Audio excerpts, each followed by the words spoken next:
If you have debt and you're trying to start investing, you've probably asked yourself this question: should I pay off my debt first, or should I invest while I still have loans? This is one of the most common personal finance questions out there, and the answer might surprise you, because it's not black and white. The right choice depends entirely on the numbers. And once you understand the math, the decision becomes a lot easier. Let's break it all down. First, let's talk about why this question matters so much. Say you have $500 a month that you can either put toward debt or invest in the market. If you put it all toward debt, you're guaranteed to save money on interest. If you invest it, you might earn returns, but those returns aren't guaranteed. The question is, which path gives you more money in the long run? And the answer depends on one key factor: the interest rate on your debt. Here's the core principle: compare your debt interest rate to your expected investment return. The stock market has historically returned around 7 to 10% per year on average. So if your debt has an interest rate higher than 7%, paying it off is basically like earning a guaranteed 7% return. That's hard to beat. But if your debt is at 3% interest, paying it off early only saves you 3%, and you could potentially earn more than that by investing. Let me give you a real example. Imagine you have $10,000 in credit card debt at 22% interest. If you minimum pay it for 5 years, you'll pay thousands in interest on top of the original balance. Now imagine you invested that $500 a month instead of paying down the card. Even if the market returns 10%, you would still lose money compared to eliminating that 22% debt first. High-interest debt is financially toxic. It almost always makes sense to kill it before investing. On the other end, let's look at low-interest debt. Student loans at 4%.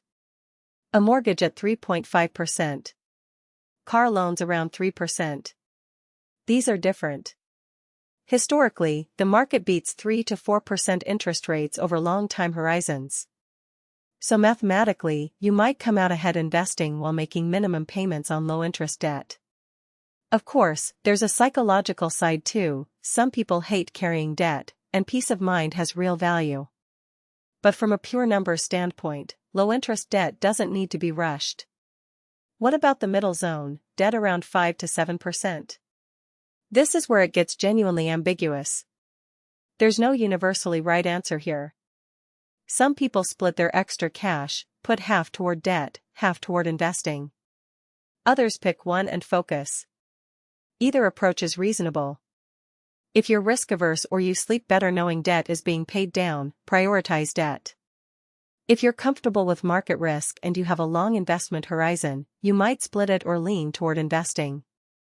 Now, before any of this, before paying extra on debt or investing, there are 2 things that must come first. Number 1, the employer 401k match.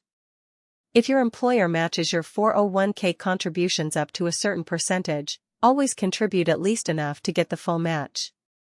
A 100% match on your contribution is a guaranteed 100% return. Nothing in finance beats that. Take the free money, every single time.